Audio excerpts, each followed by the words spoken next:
അന്ന് അപ്പൻ എന്റെ കണ്ണുകളിൽ കണ്ട ആ നിയോഗം എന്താണെന്ന് എനിക്കിപ്പോൾ മനസ്സിലാവുന്നുണ്ട്.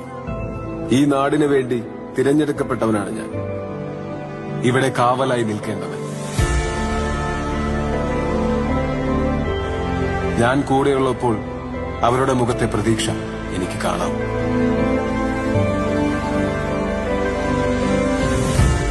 എല്ലാം ഇവിടെ അവസാനിച്ചു എന്ന് ഞാൻ കരുതുന്നില്ല. ചിലപ്പോ ഇതൊരു തുടക്കം മാത്രമാവാം.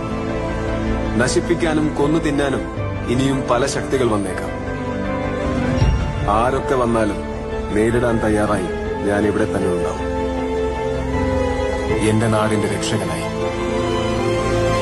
അവരുടെ സ്വന്തം